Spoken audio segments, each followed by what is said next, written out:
आज हम एक बहुत ही दिलचस्प और साथ ही खतरनाक कहानी में उतरने वाले हैं। ये कहानी है एक ऐसे तत्व की जिसने हजारों सालों से इंसानियत को अपनी तरफ खींचा है। इसका नाम है पारा, जिसे क्विक सिल्वर भी कहा जाता है। तो ये एक ऐसा तत्व है जिसने सदियों से हमें आकर्षित भी किया है और धोखा भी दिया है। इसका जो पुराना नाम है क्विक सिल्वर, वो असल में इसके लैटिन नाम हाइड्राजरम से निकला है। और इसका मतलब क्या है? पानी जैसी चांदी। मतलब नाम ही अपने आप में बता देता है कि ये चीज कितनी रहस्यमयी है। तो आखिर ऐसा क्या खास है इस क्विक सिल्वर में? इसका जो असली आकर्षण है ना, वो छिपा है इसके कुछ अनोखे, कह सकते हैं कि लगभग जादुई फिजिकल गुणों में। और इन्हीं गुणों ने सदियों से वैज्ञानिकों और कलाकारों सबको अपनी तरफ खींचा है। सबसे पहली और सबसे बड़ी बात, ये अकेला ऐसा मेटल है जो कमरे के तापमान पर यानी रूम टेम्परेचर पर लिक्विड होता है। सोचिए जरा, एक धातु जो पानी की तरह बहती है। वैसे पूरी पीरियोडिक टेबल में सिर्फ एक और एलिमेंट है जो नॉर्मल टेम्परेचर पर लिक्विड रहता है, और वो है ब्रोमीन। पर ब्रोमीन एक नॉन मेटल है। तो एक मेटल होते हुए लिक्विड होना, यही बात पारे को बिल्कुल अनोखा बना देती है। और बात सिर्फ लिक्विड होने की नहीं है, इसकी एक और खासियत है जो हैरान कर देती है। वो है इसका घनत्व, यानी इसकी डेंसिटी। इससे कुछ ऐसे विजुअल इफेक्ट्स पैदा होते हैं कि यकीन करना मुश्किल हो जाता है। जैसा कि किंडल इंसाइक्लोपीडिया बताता है, ये इतना घना है कि इस पर उछाल बल यानी बॉयंट फोर्स और सरफेस टेंशन मिलकर लोहे जैसी भारी चीज को भी तैरने पर मजबूर कर देते हैं। एक भारी सिक्का भी इस पर ऐसे तैरेगा मानो पानी पर कोई पत्ता तैर रहा हो। तो अब ये तो समझ आ गया कि पारा इतना खास क्यों है, और इन्हीं जादुई गुणों की वजह से इंसानों का इसके साथ एक बहुत लंबा और अक्सर एक गुमराह करने वाला रिश्ता रहा है। हजारों सालों तक लोग ये मानते रहे कि पारे में सेहत, खूबसूरती और यहाँ तक कि अमर होने का राज छिपा है। प्राचीन मिस्र के मकबरों से लेकर रोम में कॉस्मेटिक्स तक, प्राचीन चीन में तो ये माना जाता था कि इससे लंबी उम्र मिलती है। और तो और 1800 के दशक तक इसे दवाओं और डेंटल फिलिंग्स में भी खूब इस्तेमाल किया जाता था।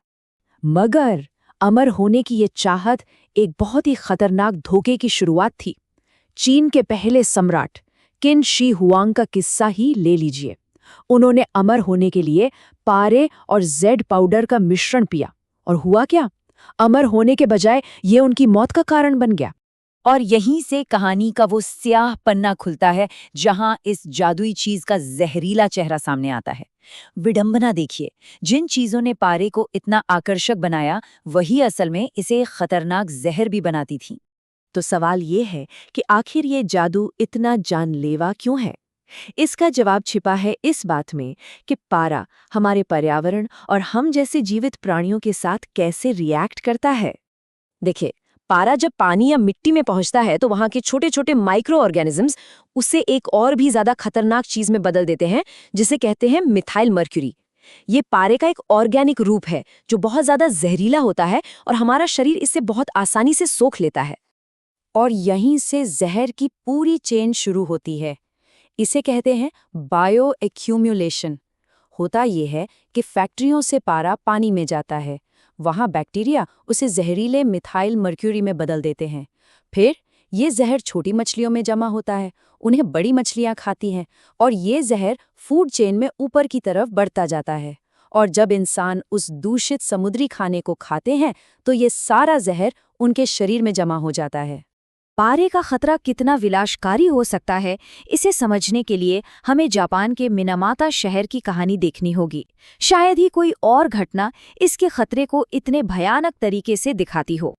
यहाँ हुआ ये कि 1932 से लेकर 1968 तक, मतलब करीब 36 साल तक, चिसो कॉरपोरेशन नाम की एक कंपनी अपनी फैक्ट्री का जहरीला कचरा, जिसमें मिथाइल मरकरी था, सीधे मिनामाता खाड़ी में छोड़ती रही।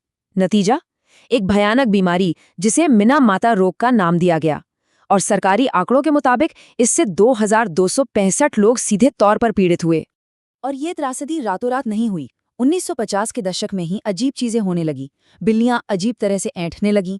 1956 में इस अज्ञात बीमारी का पता चला। और सबसे चौंकाने वाली बात, 1959 में कंपनी ने खुद अपने एक्सपेरिमेंट में यह साबित कर लिया था कि उनकी ही फैक्ट्री का पानी इस बीमारी की वजह है। पर उन्होंने इन नतीजों को छिपा दिया।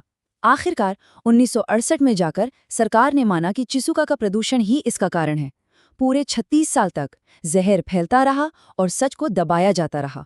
इस बीमारी के लक्षण बहुत भयानक थे। हाथों पैरों का सुन्न हो जाना, मांसपेशियों में कमजोरी, आंखों की रोशनी और सुनने बोलने की शक्ति का जाना। और ये सिर्फ वयस्कों तक सीमित नहीं था, बच्चे और यहाँ तक कि गर्भ में पल रहे अजन्मे बच्चे भी इसका शिकार हुए। जो नुकसान हुआ वो हमेशा के लिए था, जिसे ठीक नहीं किया जा सकता था। आखिरकार 1973 में जब अदालत का फैसला आया तो वो एक ऐतिहासिक जीत थी। कोर्ट ने साफ साफ कहा कि कंपनी ने बचाव के लिए कोई भी कदम नहीं उठाया और वो अपनी लापरवाही की जिम्मेदारी से बच नहीं सकती। इस फैसले ने कंपनी को उस तबाही के लिए जवाबदेह ठहराया जो उसने फैलाई थी। तो मीना माता की इस भयानक त्रासदी ने दुनिया को झकझोर कर रख दिया। ये एक तरह का टर्निंग पॉइंट बना, जिसके बाद इंडस्ट्रियल पॉल्यूशन को लेकर दुनिया भर में एक नई बहस छिड़ गई।